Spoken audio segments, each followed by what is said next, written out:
This little number, Masters of Reality, 71, 34 minutes or so. This probably invented or was the pioneer of stoner rock. It comes in, it comes out. There's not an inch of fat on it.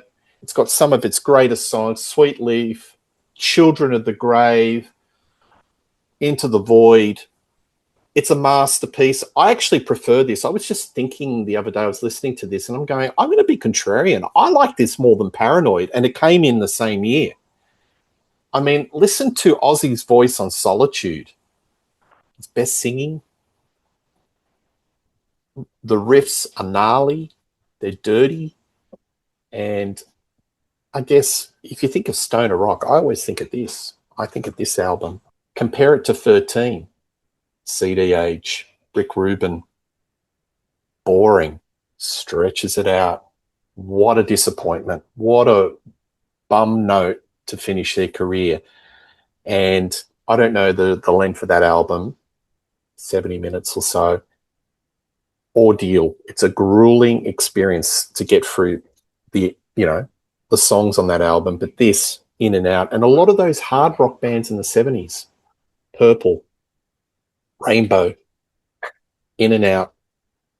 7 songs maybe on an album. You like Masters of Reality, John, the music, Matt? One point, that was my favorite Black Sabbath album. In the late 80s, early 90s, I had the cassette. I still have the cassette. And I love that album. It's short, but yet it's so eclectic. Solitude is beautiful. You have Orchid, which is a very nice acoustic piece from Tony on there. And at the same time, you got these burners with Sweet Leaf and that riff and After Forever, as far as I'm concerned, that could go on forever. And then you have maybe the beginnings of doom metal in Into the Void and Lord of This World. That is a fantastic album. And I didn't even mention Children of the Grave, which a lot of people would say is the best song. And that's a stone cold classic by Black Sabbath. Yeah. Fantastic album. Yeah. Not my favorite these days, but I still give it a 10 out of 10. Yeah, I'd say it's in my top 5. It's right up there. After Forever is actually my favorite track. It's a deep cut. And I did a show when they did the final Sabbath concert. I did a show on songs I'd like folks to play at that final gig, and that was one of them.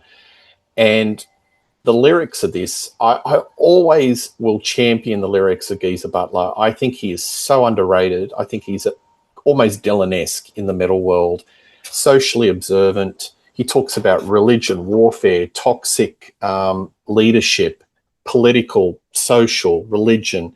That one's about religion, but it's not the horns and the satanic side. It basically takes religion, pulls it apart, and makes you, the listener, question about things, about life, the universe, and everything. So it's such a, out of this little band that came from Birmingham, this album is just such a giant. And as I said, 34 minutes doesn't outstay its welcome. And you'll hear that word a lot. Well, set of words, doesn't outstay its welcome. What do you got, mate? All right, so I'm going to do my picks based on what you pick, because I got some eclectic selections here. You mentioned hard rock. I got a fantastic hard rock album that a lot of us contrarians, love this album by Van Halen. Fair warning. One of their best. 31 minutes, 11 seconds. 31. 31:11.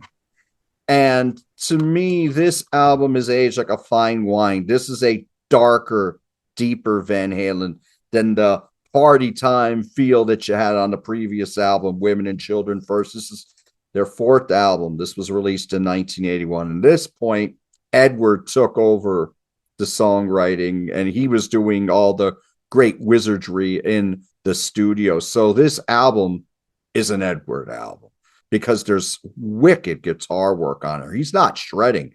It's just his playing on here is magnificent. And the songs, you got excellent riff rockers, and you got songs that are slower, but that really bring you in, like Hear About It Later and Dirty Movies. Mean Street is maybe my favorite Van Halen song, period. That riff is fantastic. That I don't think that song is aged at all. And then you got these cool shuffles like So This Is Love, and then you got this cool funk feel and Push Comes to Shove, and then Saturday afternoon or Sunday afternoon in the park. It's just that really eerie instrumental, and it's all keyboards. And you're like, this is on a Van Halen album, but then it goes into One Foot Out the Door, which is near punk, and it just works. So to me, top to bottom, my favorite Van Halen album, and it's great. It comes in, it kicks your ass, and it gets out, and I love it. Well said. I think it's top three Van Halen for me. I think it's dirty, dingy. To me, it's like I put it on the headphones and I can imagine just going through the back streets of LA, the dirty, sleazy back streets of LA, or maybe in New York, 42nd Street, the grime, the dirt. Yes. It's sort of got a film noir feel about it, through the vocals of David Lee Roth. Very uncommercial. A lot of folks think that maybe Eddie was looking across the Atlantic and seeing what Britain was doing in hard rock with the new wave of British heavy metal, which was very riff-based, kick-ass, and thought maybe we need to toughen our sound. I don't know. But I think it's the new wave of British heavy metal Van Halen album. It's their heaviest. It's one of their best. Decidedly uncommercial, but I love it. Yes. No hits on this, just a lot of badass songs. It's awesome. It sold okay. I don't know the certification, but it wasn't like a big flop. It wasn't like Van Halen 3. But right. I mean, yeah. it went double platinum. Yeah, But absolutely. compared Absolutely. to that, the albums were doing a lot more. But I mean, it's a fantastic album. Look at their song set. A lot of the tracks out of that album have rusted on in the Van Halen song set with David Lee Roth. I think in the final tour that I saw him, the one and only time I saw him in Australia, there was a swag of songs that were played. Fantastic. Thanks for that. I forgot to mention this. I still have my 2-for-1 with Women and Children First on side 1 and Fair Warning on side 2. Yeah. Yeah, absolutely. All right, I'm going to go punk and go back to the class of 1977. So you think of 1977 punk UK, the Pistols, the Clash, and you also think of the Damned. Damned. I love this album. I don't have the exact time, but it's around about 33, 34 minutes. It doesn't outstay its welcome. And that's what I love a lot about punk and those early, the 70s. Many songs, average time about 2-3 minutes. They kick ass, come in, go out, and go on to the next song. Features my all-time favorite punk song of all time, New Rose, love it. Neat. I Feel All Right, Born to Kill. Was produced by Nick Lowe, but I don't think he had to do too much. I think the band had Brian James did all the songs. It's really his band, and the late Brian James, that was a huge loss. And I'm glad that the awesome foursome of Brian James, Dave Vanian, Rat Scabies, and Captain Sensible did one more tour of a UK about 3 or 4 years ago, and played the songs off Damned or Music for Pleasure. But this is one of my favorite punk albums of all time. Iconic album cover. I love everything about it. It's just anarchy, challenging the norms, and this is what music needed to have. So again, I just think punk, hardcore, it's built for that shorter duration because the songs are like stabs, musical, flourishes. You can't stretch that out into a double album unless you're Husker Du, but that's another show. but you can't, but generally, 30, 34 minutes, great album, just the right timing, in and out, does not outstay its welcome. Are you familiar with this album? I have it. It is an excellent album. Yeah, stunning debut. I enjoy it very much. So I liked a little later. My favorite era is Machine Gun Etiquette into the Black Album. Those ones I really love when they really started stretching out. Strawberries is a great album too. When they started going more goth and they added more keyboards in their sound, I thought those albums that's my sweet spot with the Damned. But the first two are fantastic as well. There's so many cool songs. I saw them a few years ago, and I think their encore was New Rose that night. They did quite a few songs off the debut. Yeah, excellent album. Oh, so speaking of 1977 and UK punk, I'm going to go with this band's second album. It doesn't get the recognition that the first album gets, but I quite love it. The Jam with This Is the Modern World. Now, the Jam, they were considered punk early on. They were more mod. I think as time went on, Paul Weller, their main songwriter, was really challenging himself with the songs that he was writing. And this is excellent because you have great anthems here, like The Modern World, and In the Street Today, Here Comes the Weekend is fantastic. And then you got songs that are a little slower and more reflective, like Tonight at Noon and Life from a Window. Excellent stuff. London Girl is fantastic. But at this point, they were more of a punk band than they would be later on All My Gods and Setting Suns and all them. And they have a great cover of In the Midnight Hour from Wilson Pickett on here, and they make the song their own. This is more, they sound a little more like the early Who on here when they were calling themselves Maximum R&B, were the Who. It has that kind of sound, but I love the recording on it. This was also from 77, 31 minutes and 19 seconds on this bad boy. Yeah, I love the whole catalog, though. Absolutely. Well, I don't own any Jam albums, and they're just one of those bands that just passed me by. They were not a commercial force in Australia. Style Council was in the 80s, but for some reason, the only song that charted that I can recall and got played on the radio was A Town Like Malice. Okay. So, yeah, just really weird. It's just one of those bands that just did not translate into Australia, and it's a bit of a head scratch. But I would love to get into their catalogue because I see cats like you and Martin Popoff talk about them, Bicycle Legs, love them. So I'll definitely explore the Jam one day. But, yeah, just one of those things. Just passed me by. Strange. 6 studio albums. They're all very good. But huge in the UK. Huge in UK. The only minor hit single they had here was That's Entertainment. But you did hear Town Called Malice a little bit too. Yeah, I think That's Entertainment might have troubled the lower reaches of the charts because I have a vague memory of that one too. Played on some of our college radios or alternative radio stations like Triple J. Mm-hmm. Hey, there you go. Talking punk, I've got another one. 1980. This band was featured in The Decline of Western Society. Western, was it Civilization? Civilization. Yeah. X. Oh, nice. Los Angeles, 1980. Yeah. Great album. People forget about this band and how good this album was.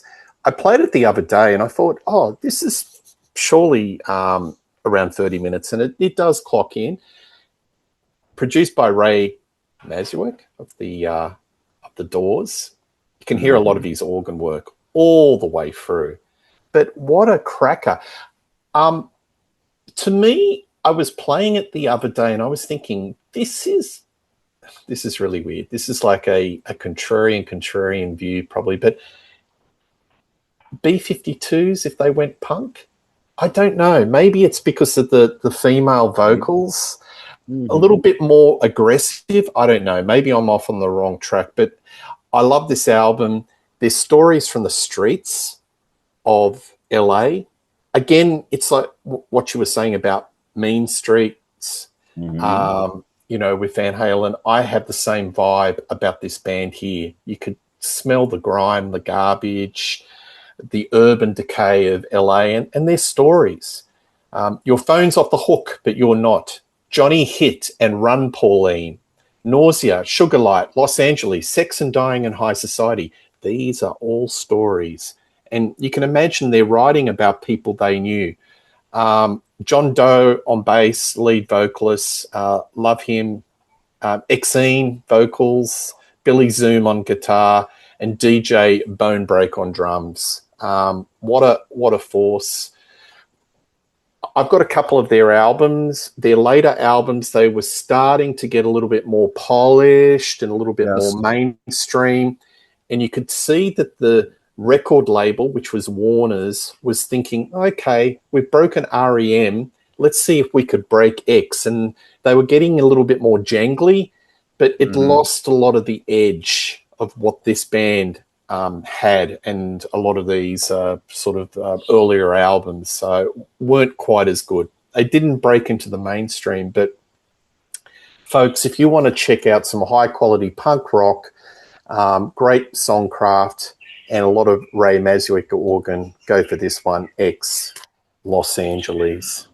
Nice. Are you familiar with this one?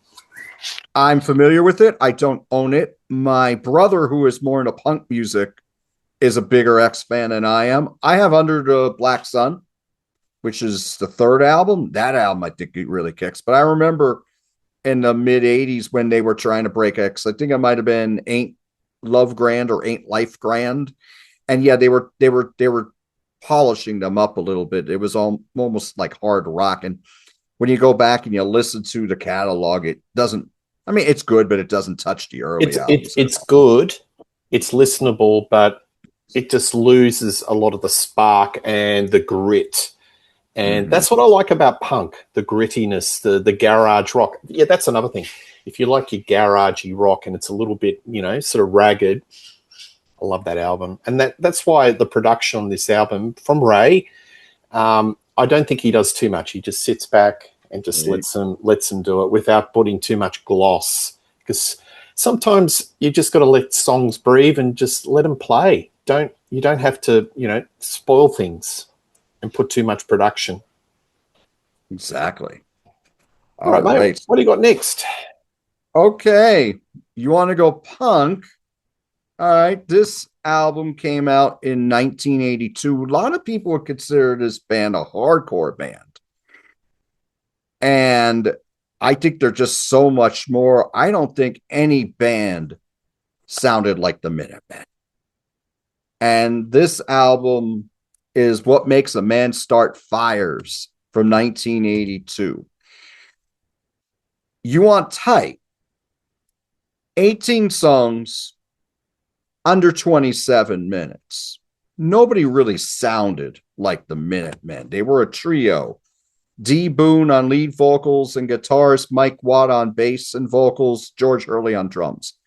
D. Boone would pass away in 1985 in a terrible automobile accident, and that ended the band. But what they gave us was fantastic.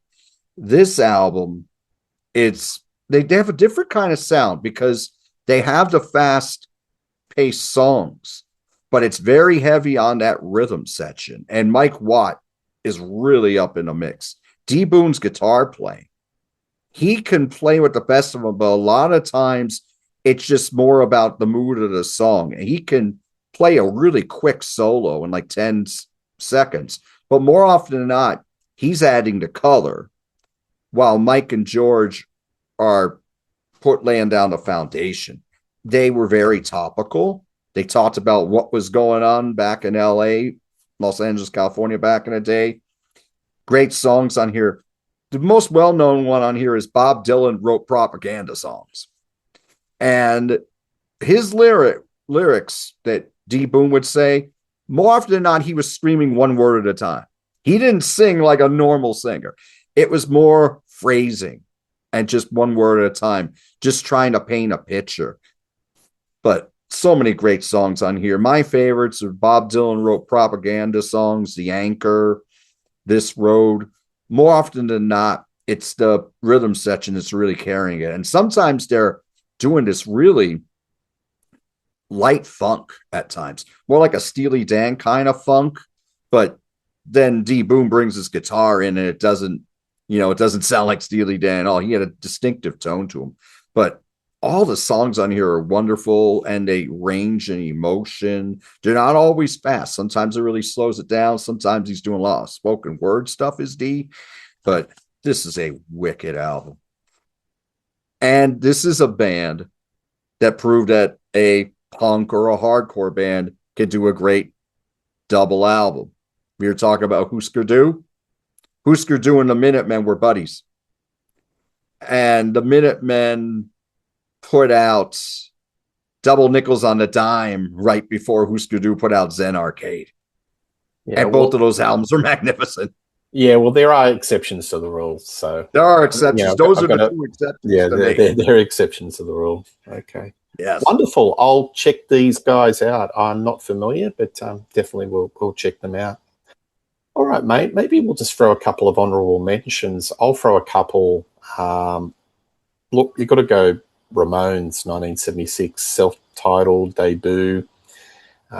Boy, was that like a meteor from another world. Love this album, play it a lot. It's really sort of crystallizes the ethos of what the Ramones are, the buzzsaw guitars, the love of Phil Spector girl groups, the 60s, the ferocious guitar playing of, Johnny Ramone. And, I love it. Blitzkrieg Bop, Hey Ho, Let's Go. I mean, there it is. Judy is a Punk, Beat on the Brat, Loud Mouth, Let's Dance. Clocks in at 29 minutes and 4 seconds, doesn't outstay its welcome. So it's an absolute stone cold classic. Another one I want to champion is, I look, normally if I hadn't spoken about it on Rock Daydream Nation, I would definitely put a spotlight on this band and this album, but I've done it with Michael Adano and some other shows. Slayer, Rain and Blood, easily my favorite Fresh album of all time. I think it's a masterpiece. And this is one of those albums where Rick Rubin got it right, and he elevated a band from a garage thrash metal band into something that was kind of like masterful. This is, the separation of instruments, the ferocious guitar work, the vocals, the drumming. 28 minutes, 55 seconds of absolute satanic mayhem.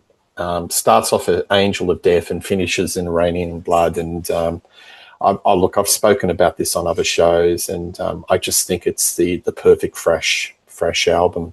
Love it. I'll throw it over to you. Have you got any other honorable mentions that you want to throw in? I got as many as you need, but I'm going to go with a cassette I picked up in 1990, and this is my favorite band is Little Feat. My second favorite band is the Allman Brothers Band.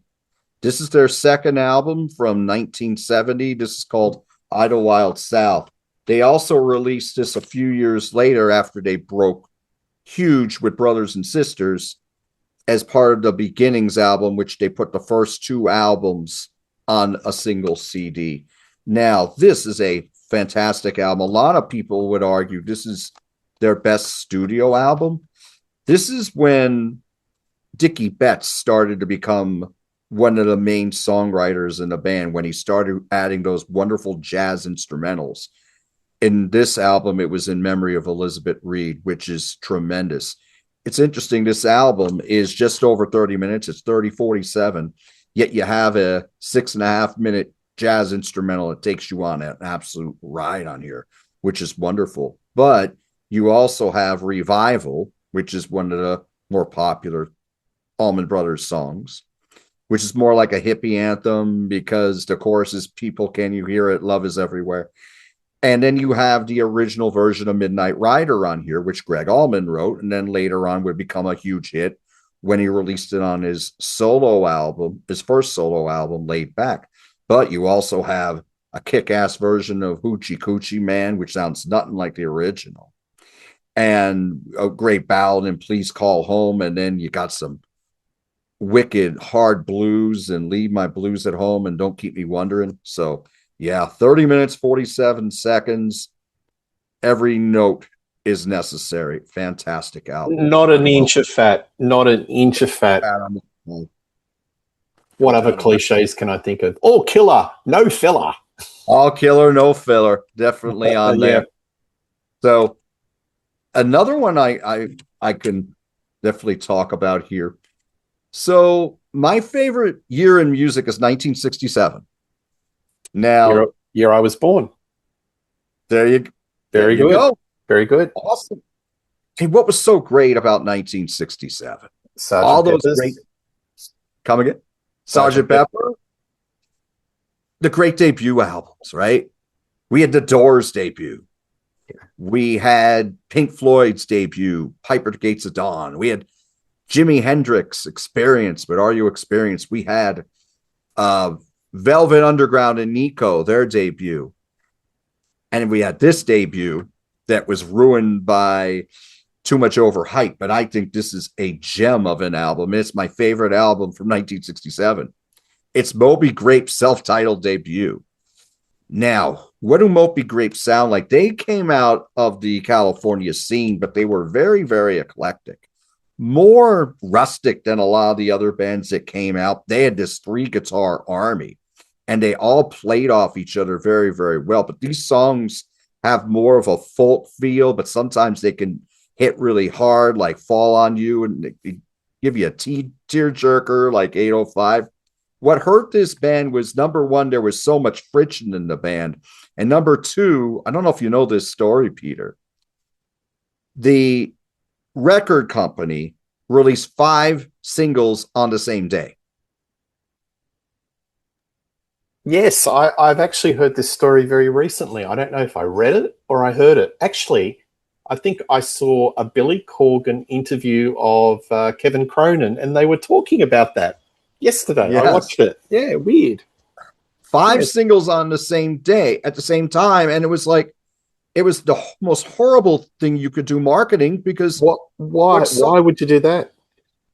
Because they overhyped them so bad. They said they were going to be so huge, but what happened was the hype scared people away. And of those 5 singles, the only song that charted was Omaha here in the States, and only hit number 88. And Omaha is a fantastic song. I was talking about the 3 guitars, how they weave in and out and they play off each other. Fantastic track. You would listen to this song, it's like a great garage rock single. You're like, and you listen, it's got hooks galore. You're like, how is this not a hit? But the overhype is what destroyed them. But there's so many cool songs, great changes in mood on here, like Sitting by the Window. Ain't No Use is like straight up country. Some Days very reflective. Indifference is probably the most hard-hitting song that's at the end. But this whole album, top to bottom, is wonderful. 13 songs, and it's 30 minutes and 47 seconds, because a lot of the songs are only 1 or 2 minutes long. But I've adored this album for a long time. Moby Grape's self-titled debut from 1967. I'll check that out. I think we could call this episode, AKA, Peter's going to check out John and the Music Nuts choices. No, I love it. Love it.